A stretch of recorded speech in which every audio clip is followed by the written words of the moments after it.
Hey guys, tonight we're heading far back. Dusty roads, olive trees swaying under moonlight, the faint clatter of sandals on weathered stone.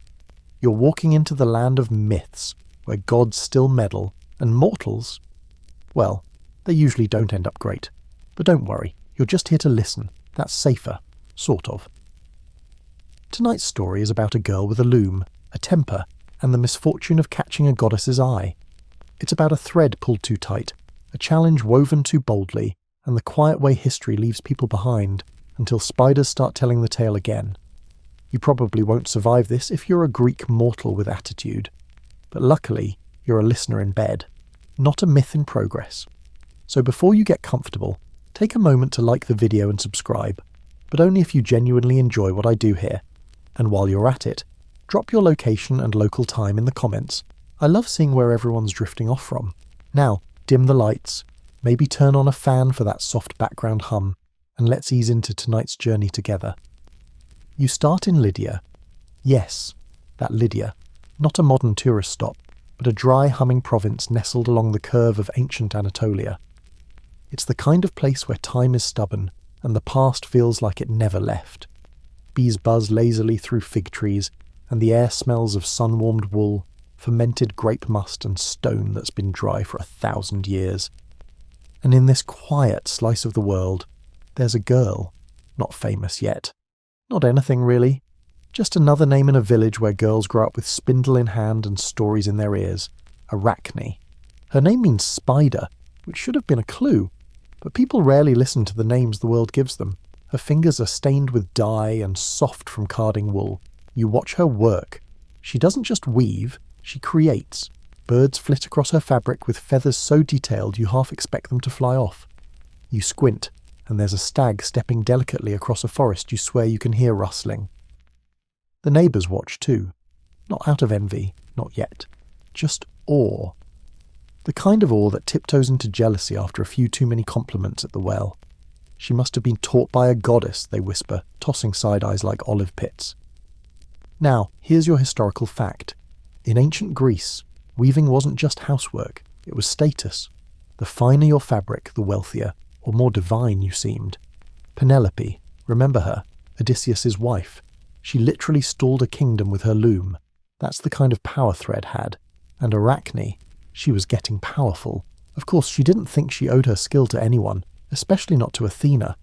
And that's where things get tricky, because in Greek myths, the gods are always listening, especially when you loudly declare that you're better than them, while, say, weaving an incredibly insulting scene of Zeus turning into a bull to seduce some poor mortal girl. Oh yes, that's coming later.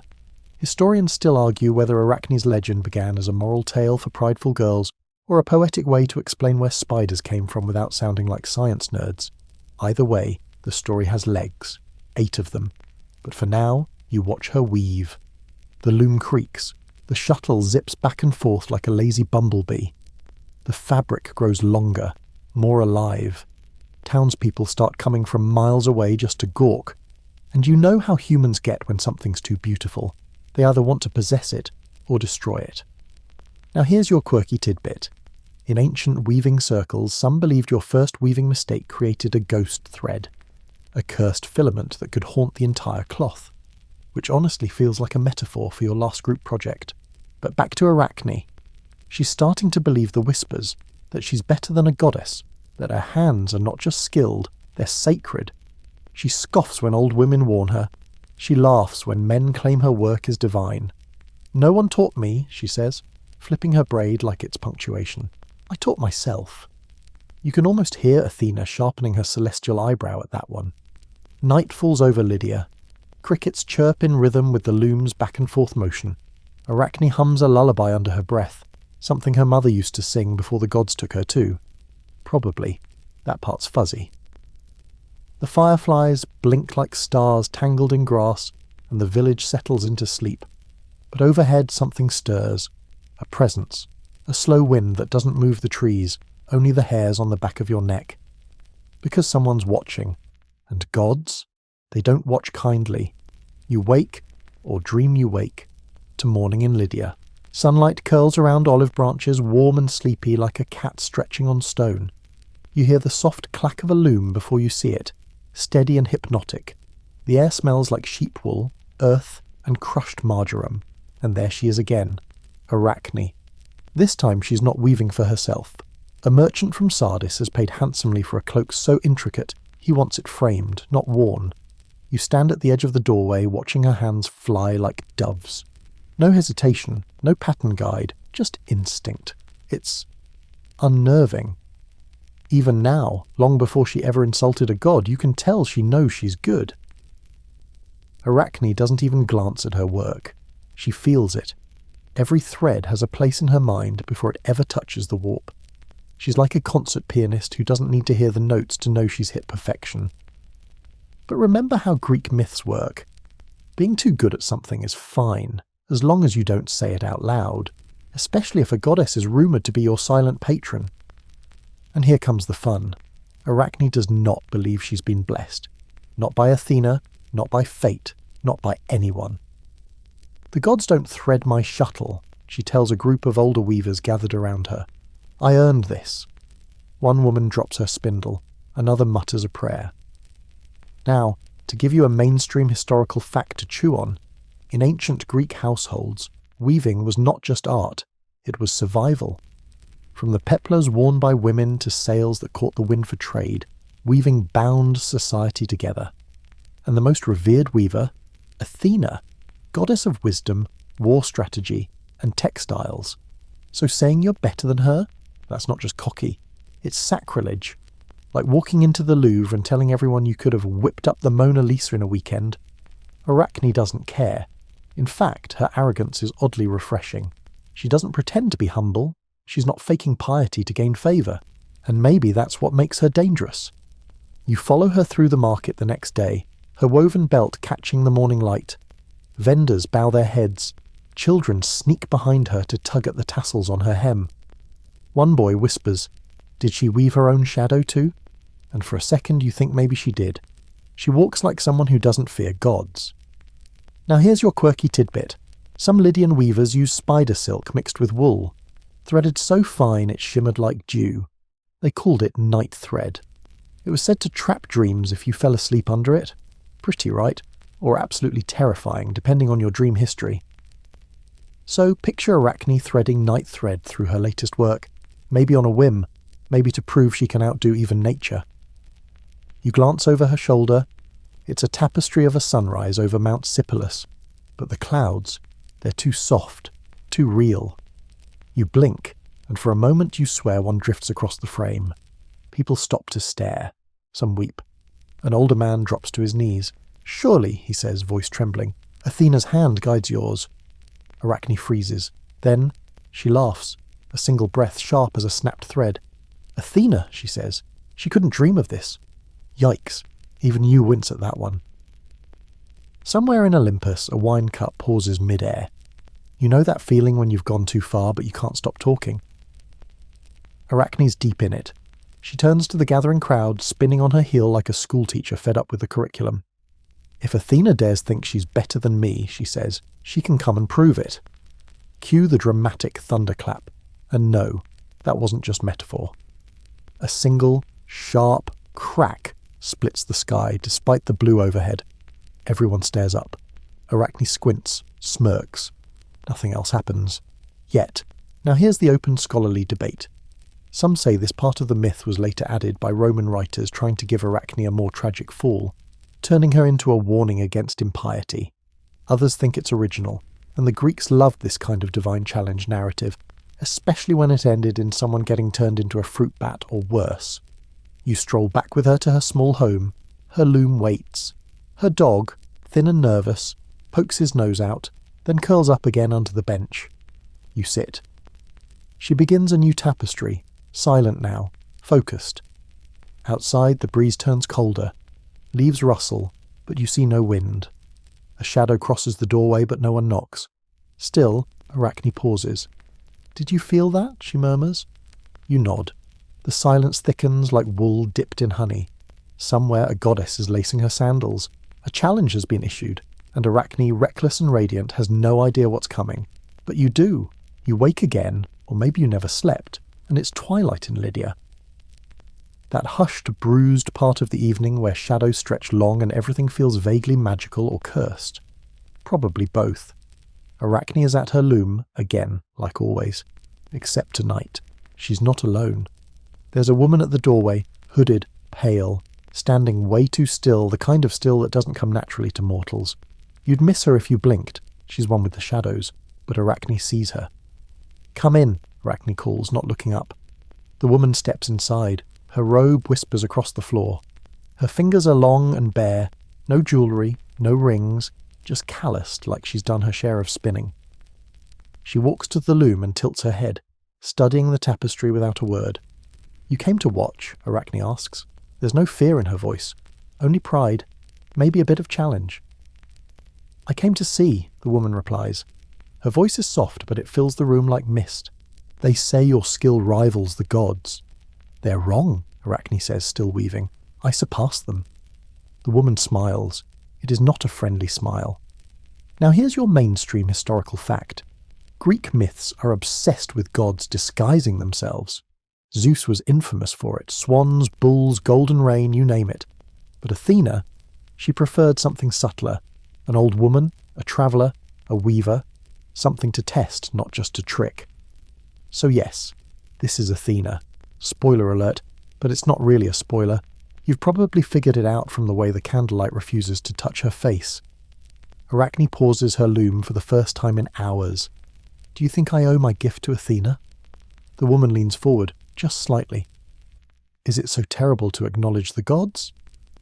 And here comes the moment, small but seismic. Arachne stands, slowly. The shuttle drops from her hand, clattering softly on the wooden floor. If Athena believes she's better, she can prove it herself. The room goes still. The candles flicker and the shadows seem to lean in. The woman steps back and transforms. It happens in silence. No thunder, no trumpets, just a shimmer in the air like heat off stone, and suddenly Athena stands there in full form, gleaming bronze armour, eyes sharp and endless, and a presence that humbles the very walls. You take a step back, you'd flee if your legs worked. Arachne doesn't move. Athena's voice is smooth now, divine and ringing. "You've made your challenge, mortal, so be it." She gestures to the empty loom in the corner. "Let us weave." And now the room changes. The walls vanish. You're in a space that isn't a room anymore. It's something larger. A hall of threads, a cathedral of wool. Every surface is lined with shimmering tapestries, hanging like frozen rivers of silk. Arachne walks to her loom. She doesn't even blink. She threads her shuttle. The contest begins. Now here's a quirky tidbit for your sleepy brain. Some ancient looms were so large they took 3 people to operate. One to pass the shuttle, one to pull the warp tight, and one to chant a protective spell against dropped stitches.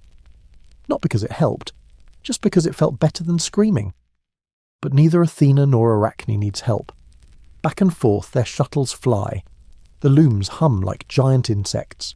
Patterns emerge, slow at first, then with dizzying complexity.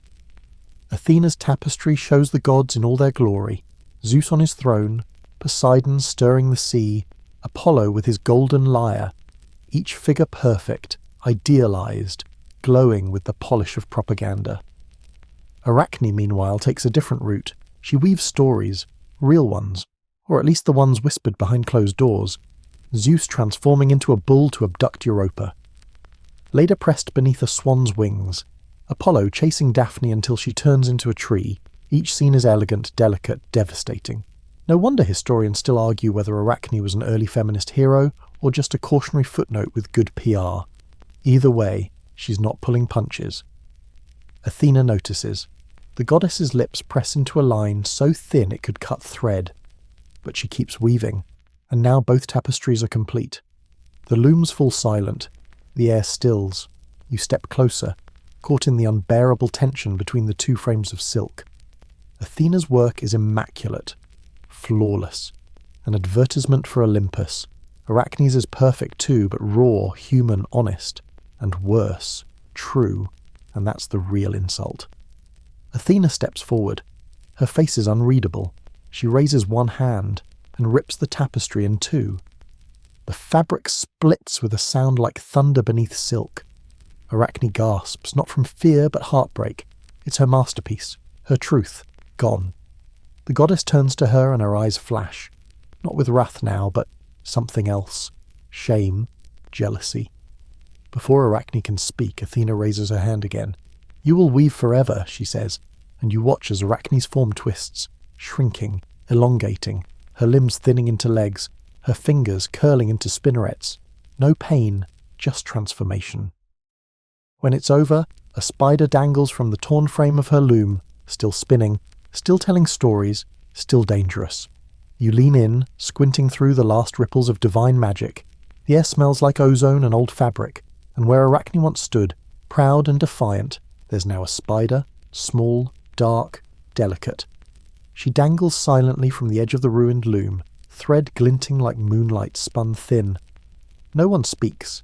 Even Athena, goddess of wisdom, victory, and, loom-related vengeance, just watches. Her armour catches the last rays of daylight, casting strange patterns on the walls. You can't quite read her face. It's not satisfaction. It's not exactly regret either. It's more complicated. Gods are like that. They win, but never feel better afterward. And now you're left with a strange sight. A workshop still holding its breath. A divine figure flickering out of the room like a candle's final gasp, and a spider busily spinning as if nothing happened. But something did. Now here's your mainstream historical fact. In some ancient Greek myths, divine punishment wasn't always a warning. It was a kind of cosmic balancing act. You step out of line, especially if you're mortal and female, the universe recalibrates you, usually into a tree, bird, flower, or, lucky you, a spider. It's poetic if you ignore the terror. So Arachne spins, quietly, endlessly, and you sit there, listening to the soft click-click of her work. The pattern returns, rhythmic and soothing, one thread, then another, over and under, even transformed she hasn't stopped.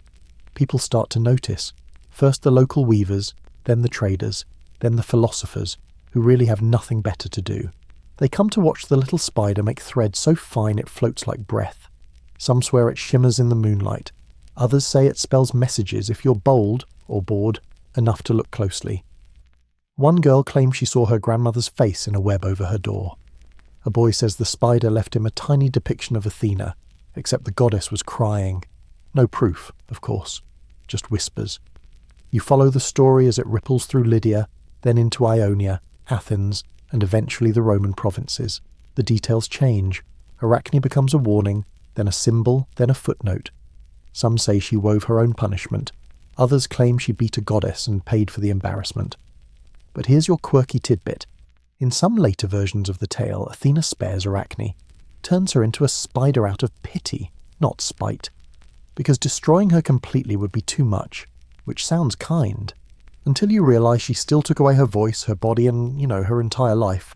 But hey, she left her the loom. A small mercy. Historians still argue whether Arachne's transformation was punishment, mercy, or some tragic blend of the two. Some even wonder if the myth predates Athena entirely, a leftover spider goddess tale repackaged by later Greek writers to fit their growing pantheon. So you watch the spider work and wonder, was she broken or set free? And now something strange happens. You begin to notice spiders more. Tiny ones in corners, shy ones in windowsills. Not scary, not anymore. They work like she did, carefully, beautifully, like they remember something you forgot. The villagers certainly notice. They start to leave scraps of wool near webs, a sort of thank you, or maybe an offering, just in case. Because if there's one thing you've learned from Greek mythology, it's this. The line between a god and a ghost story is thinner than Arachne's silk. Time passes. The workshop falls into ruin, but her legend holds. Spinners tell her story to daughters as they card wool. Boys dare each other to kiss spiderwebs at dusk. The townspeople sweep around the doorframe where Arachne's first tapestry once hung, as if afraid to disturb some lingering thread of her presence. And maybe she's still there. You don't see her, but the webs look unusually symmetrical. The kind that make geometry teachers jealous, and architects quietly weep into their blueprints. Here's another historical fact to tuck under your pillow. Ancient Greeks believed spiders were omens of patience and fate. Killing one was bad luck, almost as bad as misquoting a god. So, next time you see one, maybe thank it. Silently, with your shoe still very far away, because that spider might be telling a story older than stone, and now the world outside her myth rolls forward. But Arachne doesn't. She spins and spins and spins, as if the loom never stopped. The loom may be gone, the workshop a whisper of dust and memory, but Arachne's thread continues, thin, gleaming, and far more stubborn than any goddess could have guessed. You walk through the hills of Lydia now, where the wind smells of fennel and sheep dung, and every tree looks like it remembers something it refuses to share. And then, like clockwork, the story picks up speed, because if you thought Athena was done after one epic loom off, think again. Arachne's fate ripples outward, not in thunderbolts or plagues, but in whispers. People talk. They retell the myth over wine, over looms, over fig-stained cutting boards, and like any good tale, it mutates. It slips into corners of Greece you wouldn't expect, into Attic dramas, into children's lullabies, even into temple friezes carved in low relief so Athena can pretend she's not still sore about it. Now here's a historical fact. Weaving in ancient Greece wasn't just a chore, it was ritual, sacred. Every year, Athenian women wove a massive new robe or peplos for Athena's statue. It was a public event, processions, singing, girls pretending not to be terrified of dropping a stitch and incurring divine wrath. So imagine being one of those weavers, hands trembling remembering Arachne. The unspoken caution, weave well, but not too well. Meanwhile, back in the countryside, spiders start getting a weird reputation. Farmers begin associating certain types of webs with luck, or doom. Sailors refuse to break webs on their ships, especially if they appear near the mast. Arachne's watching, they mutter, which sounds dramatic until your sail tears mid-storm. Quirky tidbit time. In some old Aegean fishing villages, people used to pluck spiderwebs to stop bleeding. They called it Arachne's gift. Effective? Debatable? Weirdly poetic? Absolutely. And as the generations roll on, the myth starts to split. In one version, Arachne's arrogant and gets what she deserves. In another, she's a victim of divine cruelty. In yet another, she's something else entirely, neither wrong nor right, just honest. A mirror held up to Olympus, too accurate for comfort. You walk through a marble colonnade now, somewhere further inland, where philosophers debate everything from the soul's immortality to whether goats dream in colour. And even here, in this ridiculous cluster of robes and ego, someone brings up Arachne. She defied the gods, says one scholar, dramatic hand gestures included. No, replies another, sipping watered wine. She told the truth. The gods simply hated being reminded. Historians still argue whether this tale reflects genuine societal tension between divine order and human creativity, or was simply a delicious cautionary yarn for overconfident craftspeople. But here's the interesting part. In myth, gods are rarely punished. They destroy cities, seduce mortals, shapeshift into frankly unnecessary animals, and still get temples and marble busts. Arachne, though, she loses everything but the work, and yet she keeps working. You walk through time like it's a long hallway, each doorway opening into another version of her legacy. In some, her spider form is monstrous, huge, hairy, a source of terror. In others, she's delicate, spectral, more whisper than threat. But in all versions, she spins. That's what makes her different. She doesn't vanish. She transforms. And spiders, they adapt. You find one on your arm now, tiny, 8 legs like fine wires. She doesn't bite. Just climbs up, pauses, and spins a single strand from your wrist to your sleeve, like she's reminding you. Even now, even here, the story hasn't ended. Because while gods forget, myths remember, and so do spiders. The wind shifts again, soft and cool against your skin as you walk further down the winding thread of this story. The landscape changes too, less Lydia, more mythic haze now, where time folds over itself like wool in a basket. You pass fig trees and cracked pottery, hear the distant hum of bees, and somewhere nearby, the sound of a loom still clicking away, though no one's at it. You're not alone. Word of Arachne's fate spread farther than you thought. It reached Olympus, and let's just say the gods, not great at letting things go. Athena isn't telling anyone how that weaving match really ended. She's Olympus's PR department after all. Her version is tight, tidy, and full of divine righteousness. The mortal girl disrespected the gods, she tells anyone who asks. I punished her, as is just. No mention of the torn tapestry. No talk of the truth Arachne wove. Just the narrative that's easier to manage. You can practically hear Zeus in the background saying, well, she had it coming, while turning into a golden eagle to avoid more responsibility. Here's your historical fact. Ancient Greek culture heavily emphasized sophrosyne, a kind of moral self-control, humility and awareness of your place in the cosmic hierarchy. Arachne violated this big time. She didn't just forget her place, she wove right over it. The story becomes a whisper in temples. Some say Athena regrets it, that she visits Arachne in spider form on quiet nights, watching her spin from the corners of abandoned altars. Others say she still hates her, that every squashed spider is a little vengeance paid forward. You pass a shrine now, Athena's, empty, dusty. A small statue with a chipped nose and missing hand, and right beneath her, in the corner of the pedestal, a single spiderweb. You kneel, peer close. It's empty, but the strands glimmer faintly in the twilight. Back in the mortal world, people are still arguing.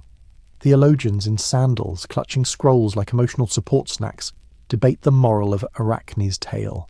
She was punished for arrogance, one declares, pacing. She was punished for truth, another counters, arms crossed, eyebrows bristling with righteous fury. A third pipes up, mumbling something about how Athena's depiction was an overreaction with severe HR implications, but he gets shushed pretty quickly. Historians still argue whether the myth served a religious purpose, warning people not to challenge divine order, or a socio-political one, reinforcing gendered expectations.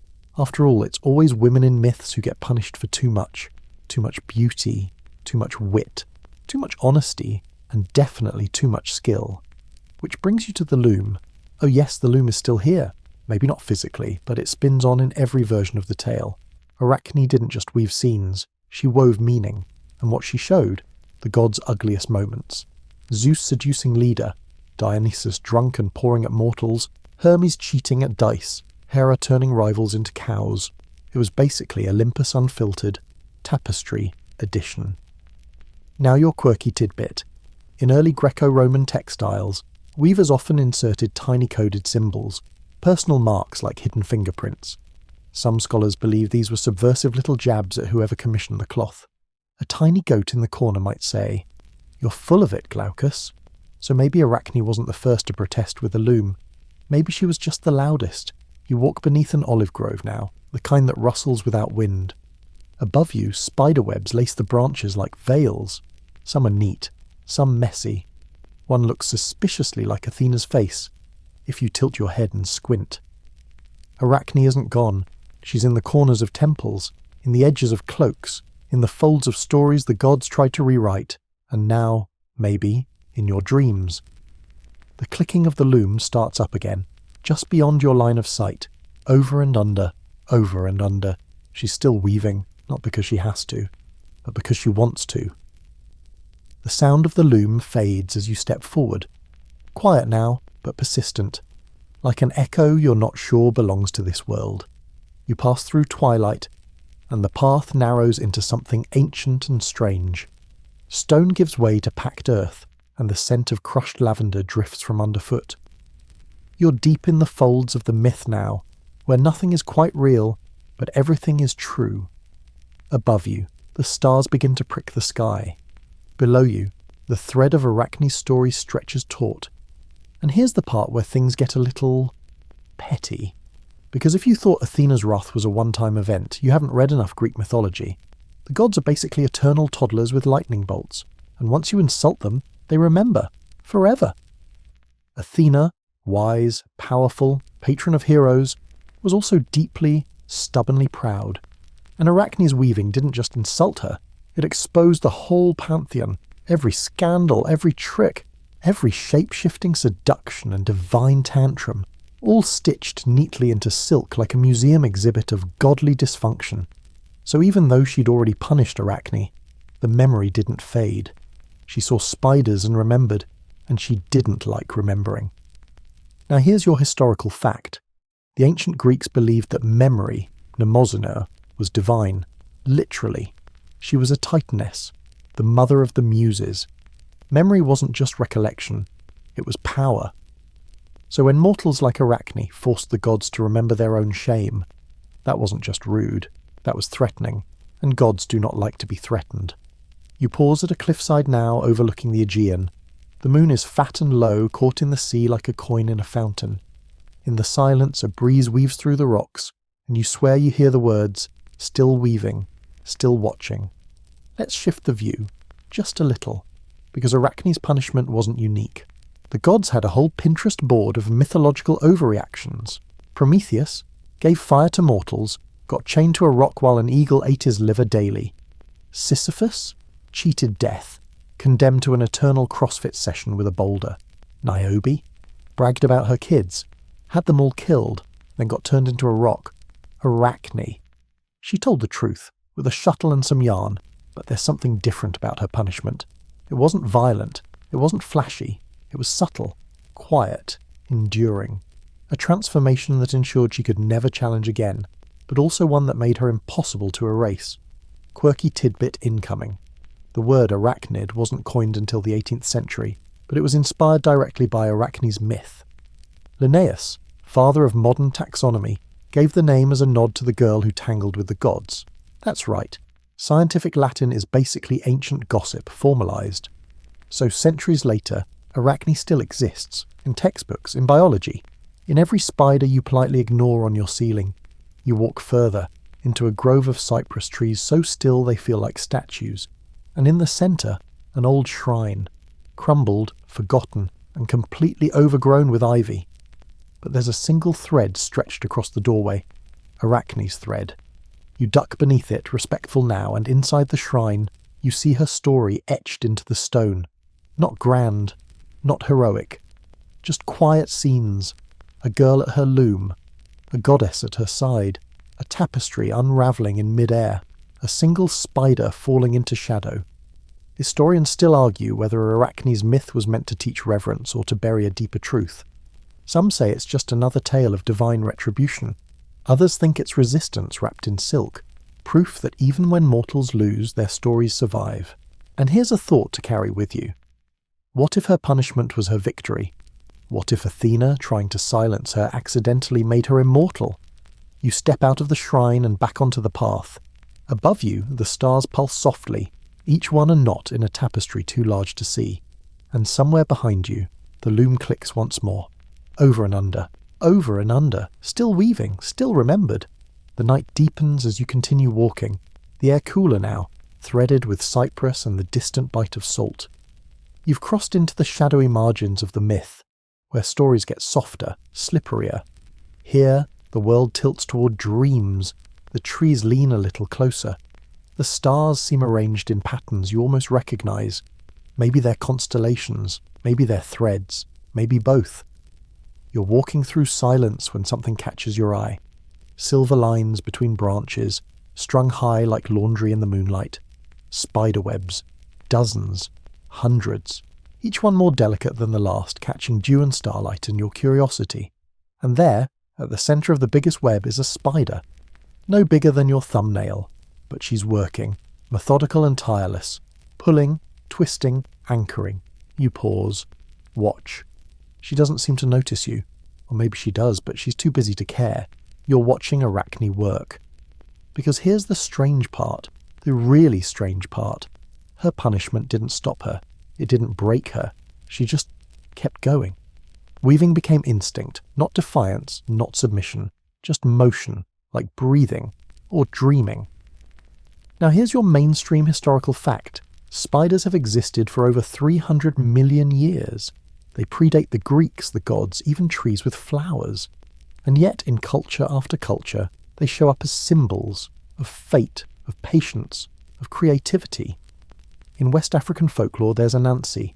In Native American stories, Spider-Woman. Arachne joins a long global club of mythic weavers, but hers is the only story where spinning silk is both curse and legacy, and it keeps spreading. Arachne's name travels with sailors to distant islands. Traders carry it on camelback across desert paths. It enters new languages, new scripts, scrolls in Alexandria, vases in Crete. Eventually codices in Rome, illuminated with the image of a girl turned spider, spinning through the ruins of her own brilliance. Some versions clean it up. She was too proud, they say. She offended the gods. Others turn it into horror. She was cursed for witchcraft. One scroll gasps. Her webs lure men to their doom. Sure, that's one way to cope with female talent. But the core never changes. She wove, she challenged, she became. Now, your quirky tidbit. In some forgotten corners of rural Greece, people used to toss bits of bread into corners of the room to feed the house spider, not because they were hungry, but because they were watching, like a little insurance policy or a tiny truce. You sit now beneath one of Arachne's webs, the night warm around you, the sky velvet and stitched with stars. The forest hums. No danger, no drama, just the slow, peaceful cadence of creation, over and under. You start to realize something. Arachne's transformation wasn't a simple punishment. It wasn't designed to end her. It was designed to change her, to trap her, yes, but in a form that still creates, still expresses, still spins out truth, silently, in silk. Historians still argue whether the gods lost control of the narrative at this point. They meant to silence Arachne, but instead gave her the ultimate tool, invisibility. No longer bound by gender, class or form, she became something timeless. Something that slips through cracks and into corners, unnoticed but ever present. You begin to feel the pull of the thread now, not just metaphorical. There's a strand attached to your sleeve. You hadn't noticed it before, thin, barely visible, but there, but tugging you gently towards something. You follow. The trees thicken, the world narrows, and ahead of you, in a glade lit by fireflies and moonlight, there's a tapestry. No loom, just air and thread. It hangs in the open, suspended by nothing, shimmering like mist at dawn. You step closer, it's not finished. But you recognize the pattern, scenes from her life, your journey, the stories she wove, and now, at the bottom corner, a blank space. Just large enough for one more scene. She's waiting for you to witness it, not to judge, just to see. Because in the end, Arachne didn't stop weaving to please the gods or to fight them. She wove because that's what she was born to do. And not even a goddess could take that away. You take a breath, deep, quiet, steady, as the tapestry shimmers in front of you. The air here is thick with the smell of wild thyme and old wool, a scent so ancient you feel it in your bones. Threads glint in the starlight, tiny strands of moon-coloured silk reaching out like thoughts mid-formation. You don't dare touch it, and yet somehow it touches you.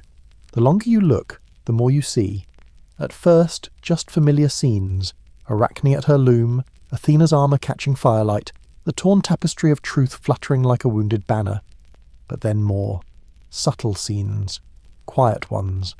Arachne as a child, her mother's hands guiding hers across a rough cloth. A single red thread, looped and lost, caught in the hem of a blanket she never finished. A pair of moths tangled in one of her earliest webs, rescued, not eaten. You didn't know this part of her story. No one did. Now, here's your mainstream historical fact. While most of Greek mythology was preserved in epic poetry and plays, domestic myths, especially those about women, were often passed down orally. Lost, fragmented, reimagined at the loom itself. The very thing that made Arachne dangerous also made her forgettable in the eyes of official history. Unless you knew where to look, you're looking now, and the tapestry is looking back. Let's talk about spiders for a second. Not the scary horror movie kind. The real kind. They don't just spin webs for food, they spin for safety, for shelter, for egg sacs, for marking territory. Their silk is stronger than steel, lighter than air, and tuned to vibration like a violin string. It's engineering with a soul. Quirky tidbit time. Some desert spiders build web flutes, tiny silk structures that whistle in the wind, serving no purpose except to sing. Scientists still don't know why. But Arachne would. She'd say, because spinning is how I speak, and this, you realize, is the core of her myth. Not the punishment, not the arrogance, but the thread. Thread as legacy, as language, as resistance. The gods turned her into a spider to silence her, but instead they made her a storyteller no one could stop. She left the loom, and in its place she built something quieter, stronger, something you have to lean in close to hear. Historians still argue whether Arachne's story is uniquely Greek or a borrowed tale, one older than the Olympians themselves. Some suspect it was imported from Anatolia, where mother goddess figures often bore spiders as sacred symbols. Others think she was added to the mythology late, just in time to give Athena a good, morally ambiguous foil. But whatever her origin, she stuck, literally and figuratively. Now here you are, half dreaming in a forest soaked with starlight, listening to the whisper of thread moving through air.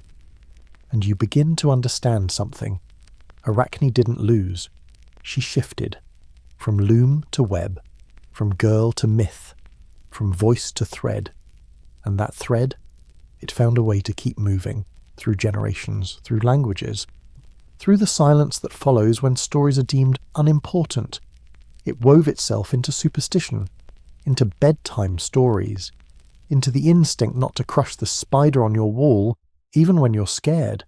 You back away from the tapestry now. Not because you're done, but because it's still growing. You're not meant to see the last panel. Not yet. Some part of you knows. The story continues in the next web, the next whisper, the next moment someone dares to create beyond their station. You glance up. There's a spider spinning just above your head. Small, unnoticed, undeniable. You step carefully out of the grove, heart beating just a little slower now, the hush of night wrapped around you like a soft wool blanket. The forest behind you holds the memory of the tapestry, that delicate, unfinished web of Arachne's truth, and ahead lies a village. Not ancient exactly, but old enough. Stone houses, sagging roofs, laundry lines that double as history lessons. The locals still talk about her here, not loudly, not in temples, but in kitchens, on porches, while mending socks or stirring lentil stew. They say if your thread knots without reason, Arachne's displeased. If a spider builds a web over your loom, you stop and offer it space. They don't call it worship, just respect. You wander through the quiet market square. There's a broken statue of Athena here, just a torso now, moss growing where her eyes used to be. Nobody maintains it anymore. The offerings are placed elsewhere now, tucked in the corners of barns, laid gently in the windowsills where webs are allowed to grow thick. The worship shifted, and that's something the gods can't really undo. Now here's your mainstream historical fact. In classical Greece, divine myths weren't static. They evolved with politics, with regional rivalries, with new values creeping in from trade and travel. Even the gods had to be rebranded sometimes. Athena shifted from war goddess to civic wisdom, from shield wielder to sponsor of legal reforms. But Arachne, she stayed Arachne, consistently mortal, consistently inconvenient. You duck into a weaving house, one of the last still open at night. The smell of hot iron and sheep's wool curls in the air. A girl no older than 12 sits at a small loom, barefoot, humming something half forgotten, and behind her, nestled in the rafters, a tidy little orb web. The spider sits still, legs tucked in like folded scissors, watching. The girl glances up and smiles at it. It keeps the moths away, she says without prompting. Arachne's still working. Now, let's stretch the timeline a little. Because while this story begins in myth, it travels far beyond it. Roman poets pick up Arachne's tale with relish, especially Ovid, who leans into the drama like it's a toga-clad soap opera. He writes Metamorphoses, and there she is, still defiant, still brilliant, still punished. But now it's framed as tragic beauty, sublime suffering. The Romans loved a good fall from grace narrative, preferably involving women, preferably with excellent visuals. Quirky tidbit. Wealthy Roman homes often included woven wall hangings with mythological scenes, telepictae, that weren't just decoration. They were status symbols, moral instruction, and low-key flexes about how cultured you were. And yes, a few featured Arachne, frozen mid-transformation or right before Athena snapped, the ancient version of a dramatic movie poster. But something else happens in Rome. The narrative starts to soften.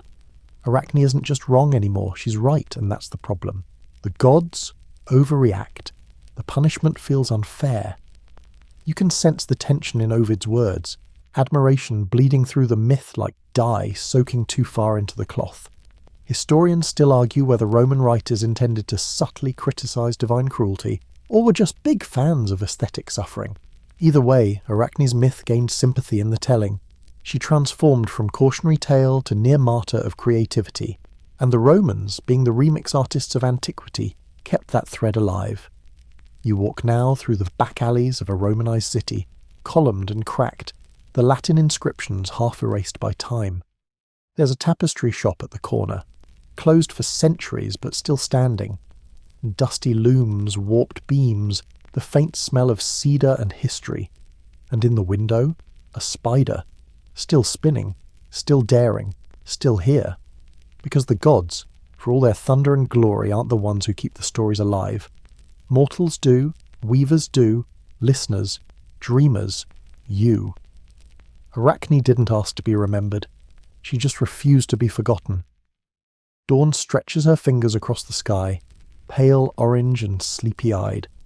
You find yourself walking again, not entirely sure how the night passed, but warm in your bones from all the thread and myth and whispered defiance. The roads are quieter now, fewer people, fewer questions. Just you and the lingering echo of stories spun too fine for most to catch. And you start to wonder, was Arachne really alone in all this? Because once you start tugging at the thread, more names unravel, more mortals who crossed gods. And the pattern that emerges, oh, it's familiar. Hubris, they say. But it always looks suspiciously like talent when it's women. Now here's your mainstream historical fact. The Greek pantheon didn't just reward obedience, they demanded reverence. You could be a hero, a warrior, a poet, but only if you remembered to kneel first. Forget to sacrifice? Oops. War. Speak too boldly? Hello, tragic ending. Mortals who spoke truth, especially through art, were often punished harder than those who spilled actual blood. And among all these stories, Athena's name keeps showing up. She's the goddess of wisdom, yes, but also of power, of law, of order. She's the one who teaches, guides, and protects, until you step out of line. Then she becomes the sharp edge behind civilization's calm mask. You're in a gallery now. The columns are cracked but still proud.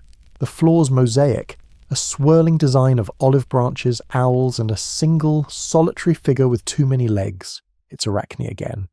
But this time, she's not being punished. She's weaving. And behind her, Athena watches. Not in anger, not in triumph, just watches. Maybe the story changed. Or maybe this mosaic was made by someone who saw things differently. You trace the tiles with your fingers. The details are fine, too fine for most to see. But you see them. Hidden in the folds of Arachne's tapestry, tiny scenes, not just of gods behaving badly, but of mortals rising up, of weavers, potters, midwives, the quiet strength that holds the world together.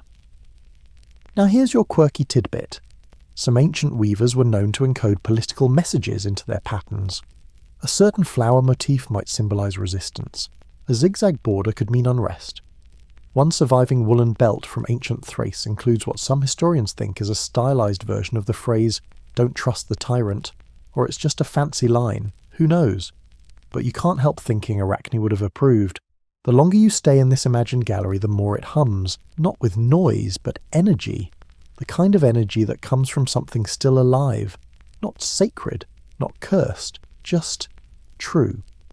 And you realise, Arachne wasn't silenced. Not really. She was echoed, multiplied.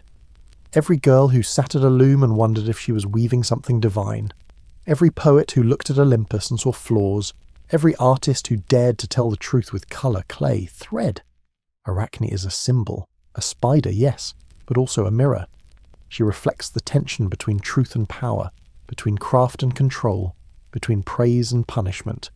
Historians still argue whether Athena respected Arachne, even as she punished her.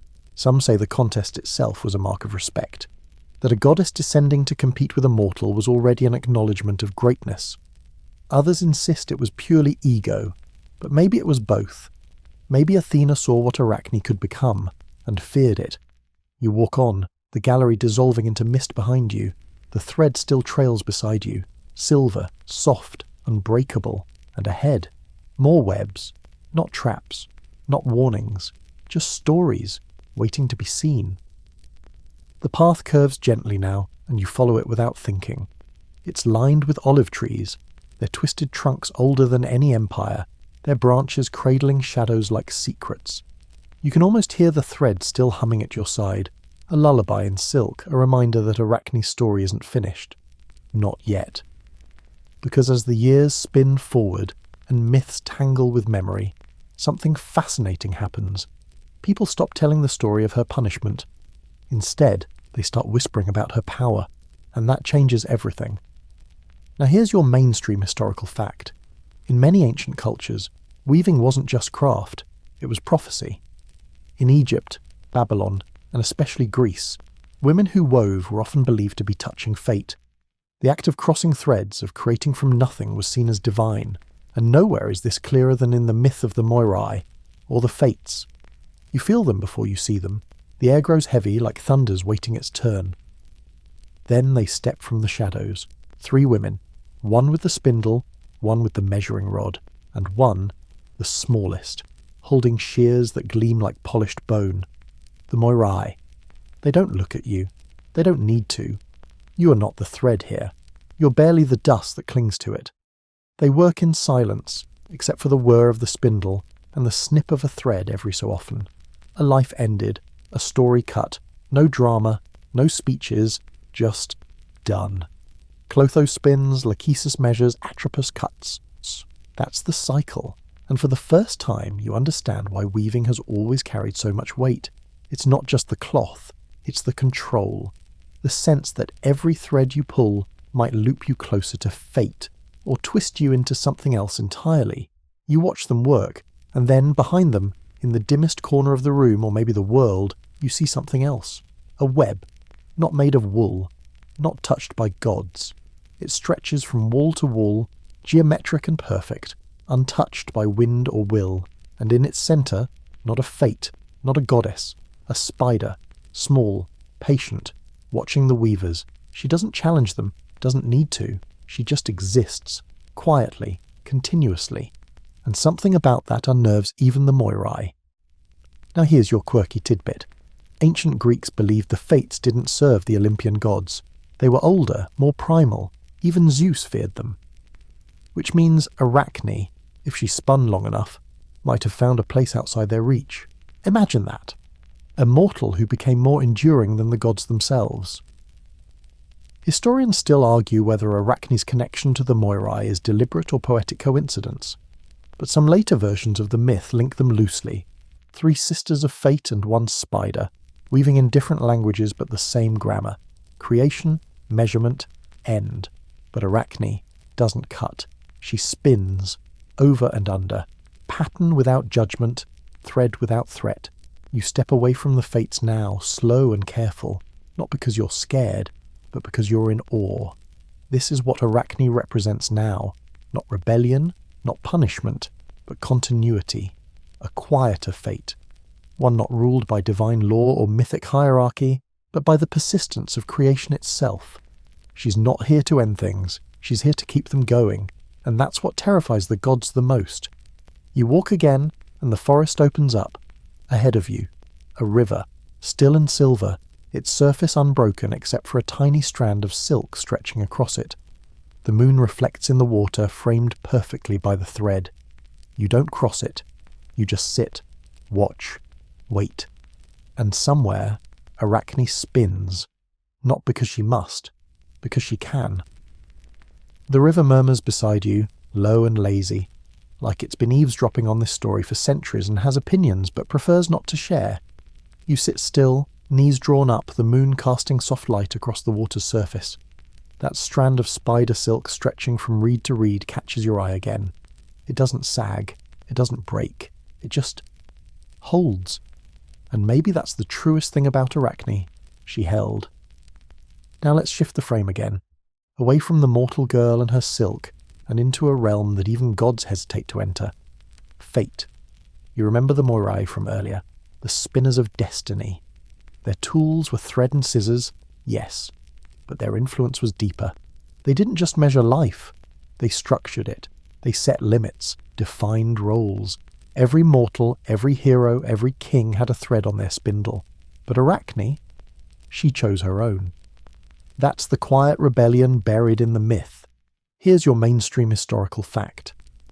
The concept of fate in ancient Greece wasn't just religious, it was legal, philosophical, and deeply embedded in how people thought. You weren't expected to change your destiny. You were expected to understand it and accept it. Arachne never got that memo. She saw the pattern laid out for her. Peasant girl, humble spinner, grateful worshipper, and rewove it. Not once, not briefly, but continuously, every day, with every tapestry. And that reweaving, it wasn't just defiance, it was hope. Because if fate is thread and weaving shapes thread, then maybe the pattern isn't fixed after all. Maybe the design can change. Now for your quirky tidbit. In parts of Arcadia, there was a tradition where girls would weave secret symbols into bridal robes, signs only the bride and her mother could read. These hidden glyphs often spelled out prayers, jokes, or wishes that contradicted the life expected of them. One surviving fragment allegedly reads, "He'll never notice, but I put myself first." Arachne would have smiled at that. You rise now and follow the river downstream. The world feels stitched together, each footstep landing in a landscape that seems more woven than grown. Trees cast shadows like herringbone cloth. The clouds ripple in a chevron sky. You realise you're walking through one of her tapestries. Not literally, but close enough. The myth has folded in on itself and you're inside it now. A thread maybe, or just a witness caught in the silk. And then, movement. On a tree ahead, a massive web, wide as a doorway, centred in its middle, not a spider, but something between, a shape.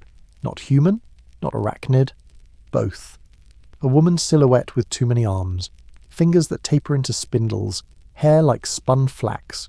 She doesn't move, just waits, like she's deciding whether you're part of the pattern or a flaw. Historians still argue whether Arachne's myth inspired later art depicting the fates as weavers, or whether she was folded into their image over time. But this hybrid figure in silken shadow, feels older than myth and fresher than memory. You don't speak, neither does she. But her loom starts up again, silent and invisible. You don't see the shuttle, just the result, stories forming in mid-air, tapestries without cloth, images without weight. You see heroes weeping, gods failing, mortals trying, and in the centre of each image, thread, connecting them, binding them, redesigning them. And just before you look away, you notice something else. At the edges of her tapestry, tucked in tight among the borders and patterns and flourishes, there are gaps, empty spaces, unwoven moments, for you, for anyone. Arachne doesn't want to finish the story, she wants it ongoing, because fate, for all its finality, never had a weaver's patience. She does.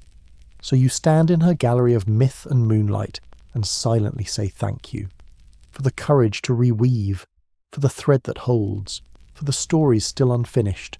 You move again, slow as mist, feet soundless on the forest floor as the vision fades behind you. Arachne's silhouette, half woman, half weaver, entirely myth, lingers like an afterimage in your mind. She didn't speak, didn't need to. Her tapestry said enough. But even as you drift back into the waking edge of the myth, a question gnaws at the hem of your thoughts. What was it all really about? Was it punishment? Was it prophecy? Or just another bedtime warning wrapped in godly embroidery? You won't find a neat answer, because by now you've figured it out. Greek myths never give you one.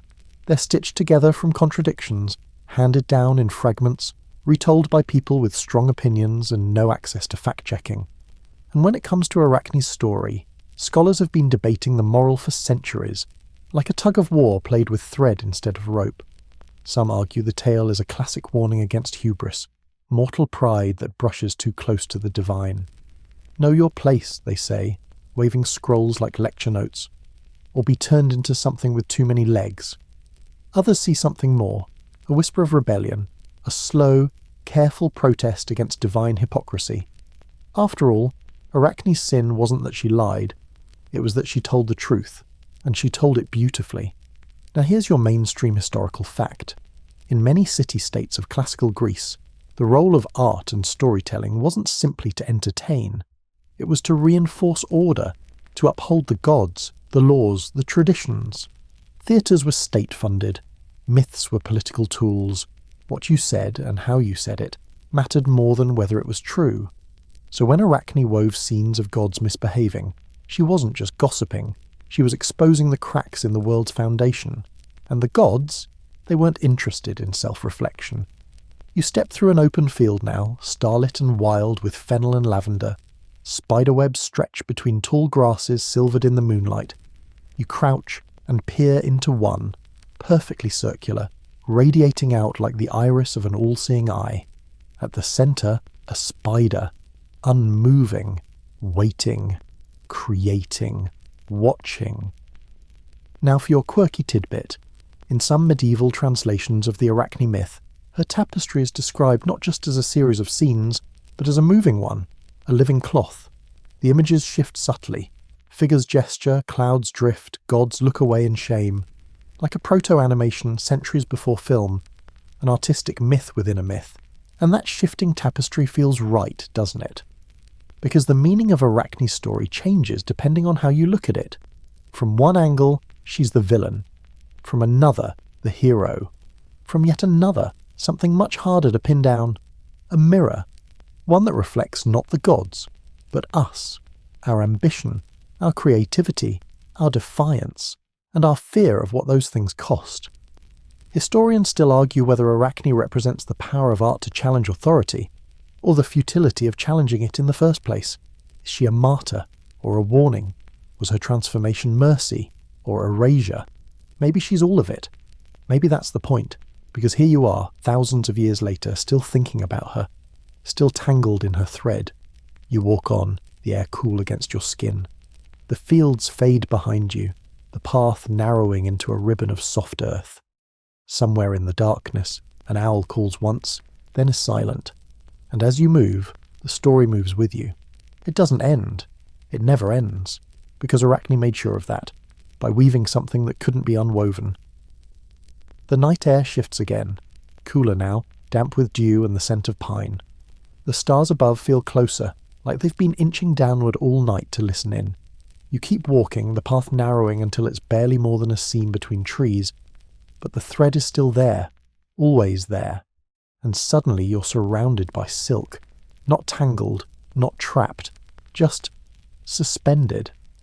Dozens of webs stretch between the trees, each one glistening with soft moisture and glowing faintly in the dark like strands of moonlight. They aren't random, they're placed, curated, almost. A forest gallery, open only after dusk. You've wandered into a sacred place, and not one built by gods. This is Arachne's cathedral, but there's no altar, no statue, no hymns, just webs. Each one tells a story. You don't need words to read them.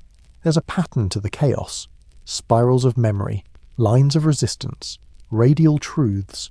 One web shows a woman lifting a shuttle, her arms full of colour. Another shows a god, cringing, eyes covered, caught in the act by thread. You walk slowly, reverently. The webs hum in the breeze. They don't tremble, they breathe. Now here's your mainstream historical fact. In many ancient societies, spiders were seen not as pests, but as symbols of wisdom and patience. In Greek tradition, they were both feared and admired, creatures that spun from nothing, quietly shaping the world from shadows. Arachne's transformation wasn't just symbolic. It tapped into something older than Olympus, an ancient respect for the quiet makers. Because spinning isn't dramatic, it's deliberate, and that's what scares the powerful. You pause before one web larger than the rest. It's strung between two ancient olive trees, their trunks gnarled like old hands, bark cracked like clay. The web in between is enormous, centered, balanced, hypnotic, and in its heart, an image of a girl.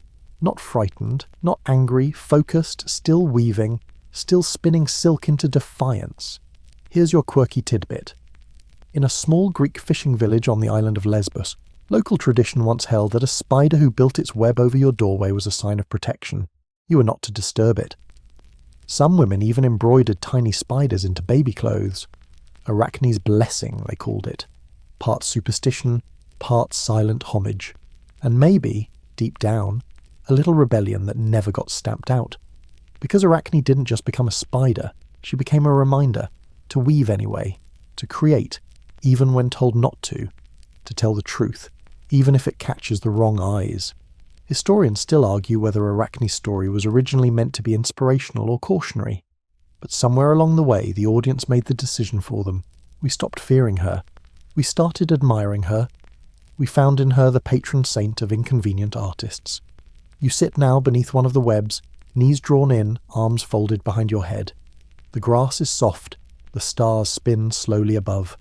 You listen to the breeze thread its way through the leaves in silken silence. And you start to think about your own thread, the patterns you've followed, the ones you've broken, the ones still being spun. Arachne's story is stitched through history like a shimmer you can't quite catch in daylight. But at night, in stillness, in quiet, when you let yourself see, you realize she was never warning you. She was inviting you to keep weaving, to shape the pattern, to spin without permission. And when you do, even the gods lean in to listen. The sky softens now, the first hints of dawn stretching across the horizon like threads of pink and gold. You've been walking a long time, through shadows and stories, webs and whispers. The world feels quieter here, as if holding its breath for something just beyond the edge of waking. And there, just ahead, you see it. A loom. Not a grand temple altar, not a goddess's prize, but a humble wooden frame, worn smooth by generations of hands. It stands alone in a clearing surrounded by wildflowers and creeping ivy, sun-dappled and waiting. You step closer. The loom is empty. But the air hums with possibility. This loom isn't about punishment or pride. It's about potential, about the countless threads still waiting to be woven into the fabric of history, myth, and memory. You reach out, fingers brushing the cool wood, and feel the echo of every shuttle that ever flew across this frame. The laughter of children learning, the murmurs of women weaving stories, the quiet defiance of a girl named Arachne who refused to be silenced. Now here's your mainstream historical fact.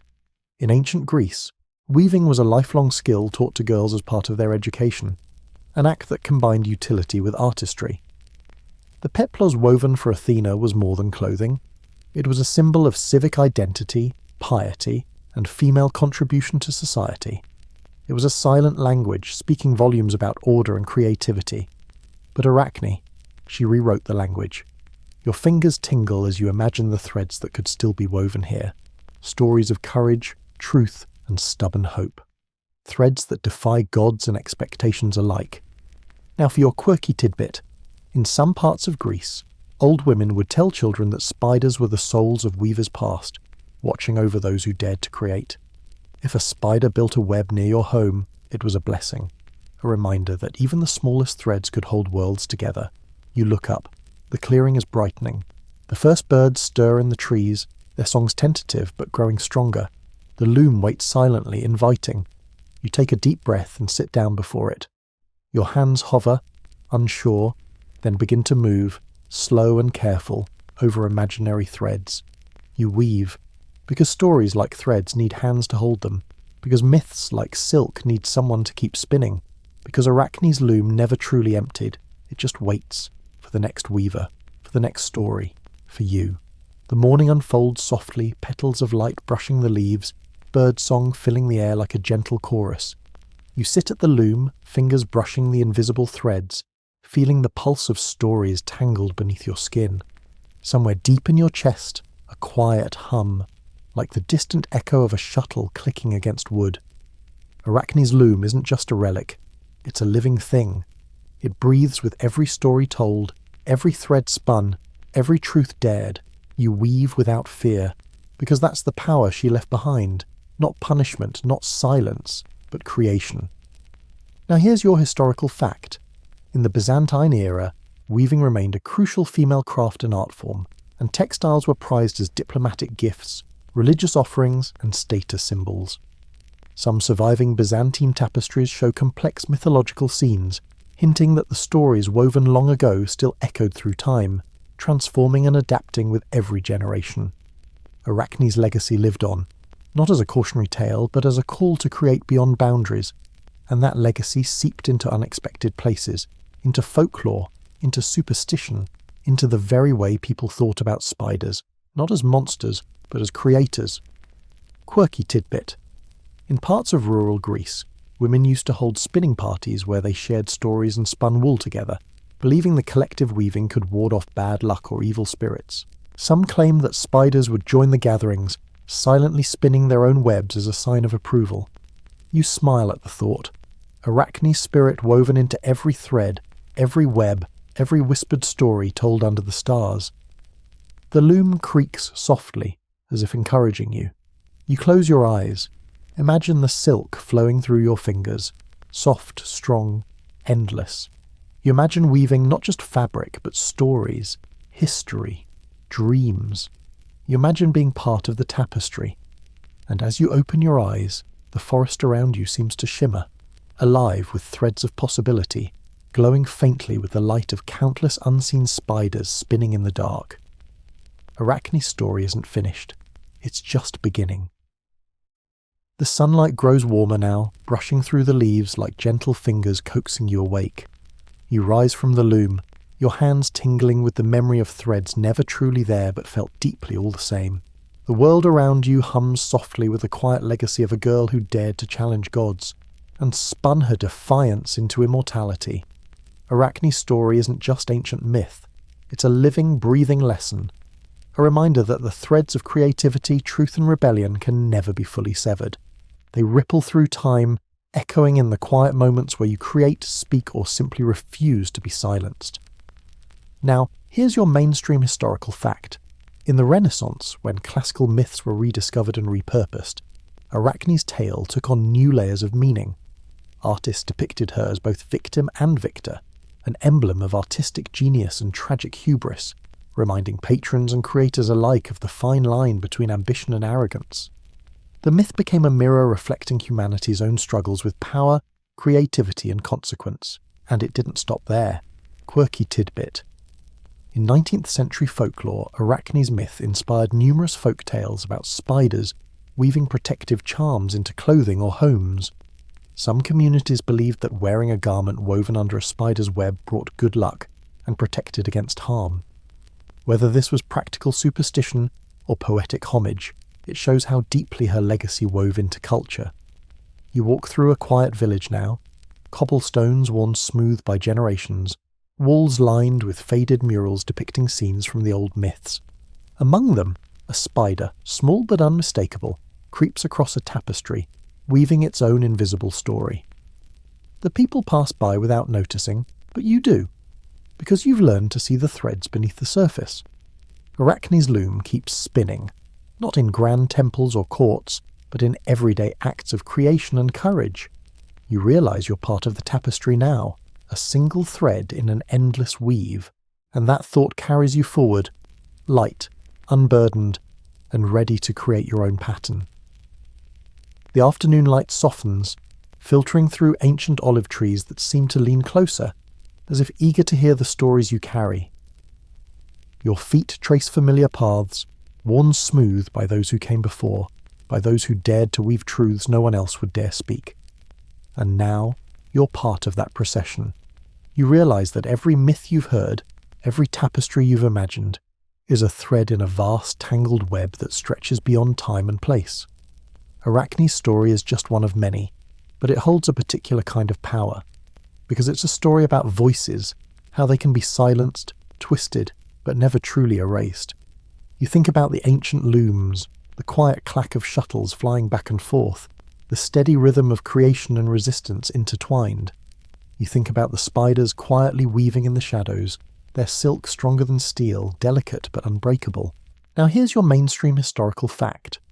Textile arts have long been undervalued in history, often dismissed as mere women's work, but modern scholars recognize weaving as a complex form of storytelling and cultural preservation, essential to understanding ancient societies. Arachne's myth reminds us that art and craft hold profound power, power that both threatens and inspires. Quirky tidbit. In some Mediterranean cultures, the spider is considered a guardian spirit, watching over homes and hearths. Families would leave small offerings, bits of bread or honey, near webs to ensure protection and good fortune. This blend of superstition and respect echoes Arachne's lasting influence. As you walk, you notice a group of children gathered near a loom in a village square, their faces lit with curiosity and wonder.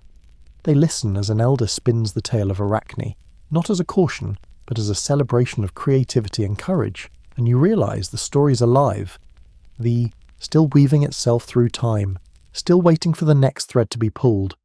You take a deep breath, feeling the weight and the lightness of the legacy, and you step forward, ready to weave your own part in the ever-spinning tapestry. The evening settles around you like a soft cloak, stars beginning to wink awake in the darkening sky.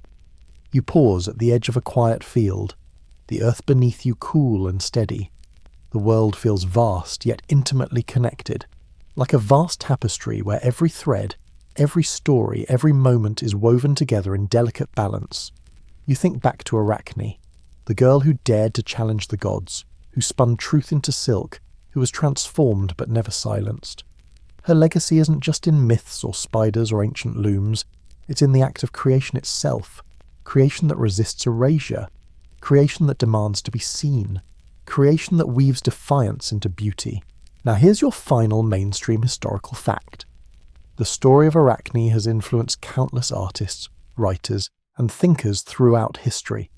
From Renaissance painters capturing her tragic transformation, to modern feminist scholars reclaiming her as a symbol of creative power and resistance against oppression. Her myth continues to inspire reinterpretation, proving that even the oldest stories can still speak to us. Quirky tidbit. In some cultures, spiders are thought to bring dreams, weaving them silently while we sleep. Perhaps Arachne, in her many legs and quiet threads, continues to spin not just silk, but the fabric of dreams, threads connecting past and future, mortal and divine. As you stand beneath the stars, you feel the thread wrap around you, a gentle, unbreakable connection to all who have spun, woven, and told stories before you. You realize that this tapestry is never finished. It stretches beyond horizons, through time and space, waiting for every voice, every hand, every thread to join. So as the night deepens and your eyes grow heavy, remember Arachne, not as a warning, not as a punishment, but as an invitation to weave your own story, to spin your own truth, to keep the loom moving, over and under, and the web never ends. Web never ends. Web never ends. Web never ends. Web never ends. Web never ends. Web never ends. Web never ends. Web